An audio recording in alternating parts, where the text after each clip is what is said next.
अगर आप गुड्स की मूवमेंट करते हैं एक सर्टेन अमाउंट से ज्यादा, एक सर्टेन लिमिट से ज्यादा, तो ऐसे में वो जो मूवमेंट है आप विदाउट जनरेटिंग ई वे बिल के बिना आप वो मूवमेंट ऑफ गुड्स नहीं कर सकते हैं। तो ऐसे में बहुत बार ऐसा होता है किसी टेक्निकल रीजन की वजह से आप ई वे बिल जनरेट नहीं कर पाए और आपको जो है गुड्स की मूवमेंट करनी पड़ी। एट दैट टाइम जो है जीएसटी ऑफिसर ने वो जो मूवमेंट ऑफ गुड्स के दौरान ही जो है गुड्स को इंटरसेप्ट किया, रोक लिया, चेक किया, ई वे बिल आपके पास नहीं था और ऐसे में क्या कर दिया, पेनल्टी लेवी कर दी। तो अब आप कहेंगे कि सर टेक्निकल रीजन की वजह से जो है ई वे बिल जनरेट नहीं हो पा रहा था, लेकिन कहीं ना कहीं जीएसटी ऑफिसर आपकी सुनवाई नहीं करता, वो पेनल्टी ऑर्डर जो है लेवी कर देता है। तो ऐसे में अब बात आती है, क्या इस तरह की जो टेक्निकल प्रॉब्लम्स आती है, ग्लिचेस आती है, तो क्या ऐसे में जो पेनल्टी आप पर लगाई जाती है वो वैलिड है या नहीं। रिसेंटली एक जजमेंट में इलाहाबाद हाई कोर्ट ने कहा कि ये जो पेनल्टी है ये वैलिड नहीं है। जी हाँ, अगर टेक्निकल ग्लिचेस की वजह से अगर आप ई वे बिल जनरेट नहीं कर पाए और आप पर पेनल्टी लगाई जा रही है तो वो वैलिड नहीं है। सर्टेन क्राइटेरिया अगर आप फुलफिल कर देते हैं तो ऐसे में ई वे बिल नहीं भी जनरेट किया गया तो ऐसे में आप पर पेनल्टी नहीं लगाई जाएगी। क्राइटेरियाज क्या है, क्या बेसिकली जो है कंप्लायंसेस आपने किए होने चाहिए सो दैट कि ई वे बिल भी अगर जनरेट नहीं हो पाया तो आप पर पेनल्टी ना लगे।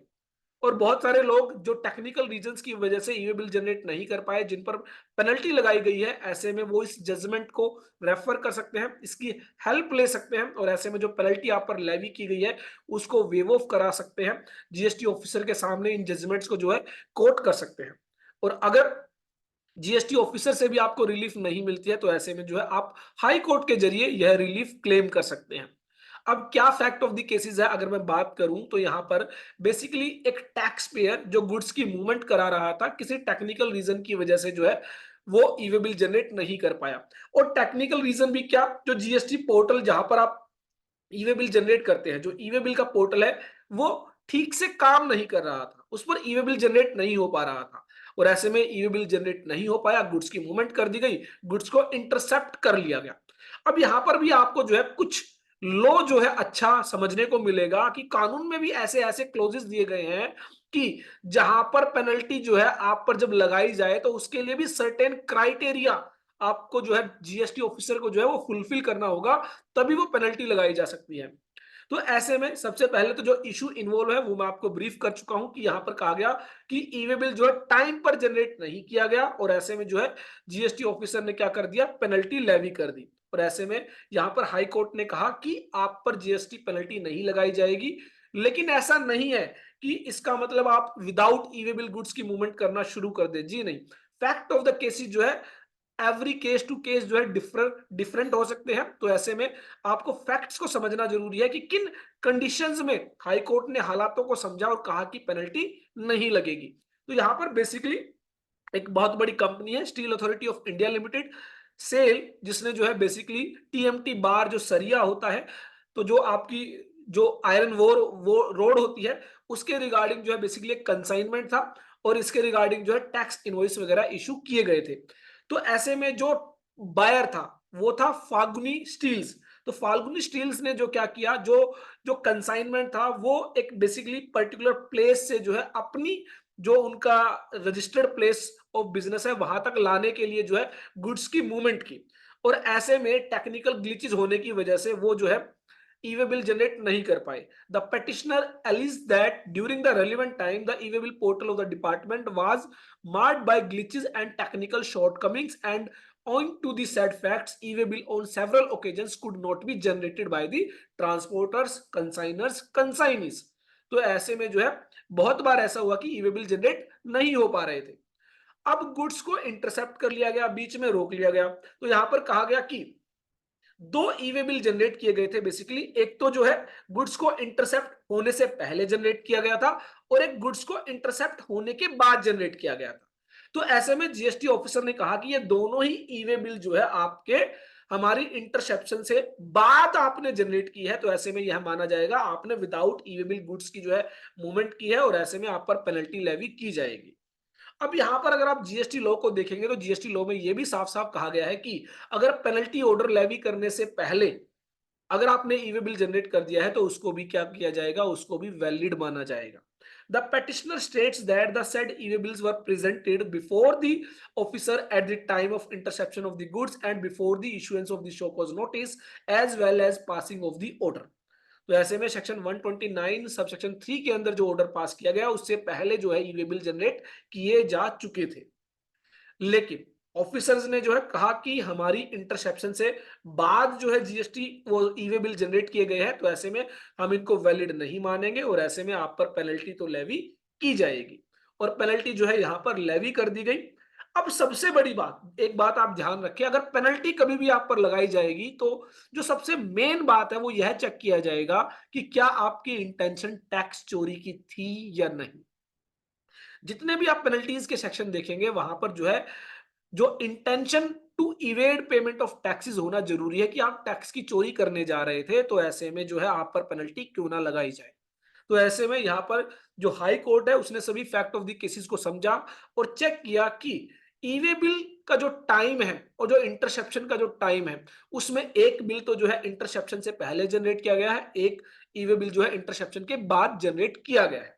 लेकिन उसके अलावा जितने भी डॉक्यूमेंट्स होते हैं, चाहे वो टैक्स इनवॉइस है, चाहे वो ट्रांसपोर्टेशन डॉक्यूमेंट है या फिर और कोई डॉक्यूमेंट है, वो सभी जो है वो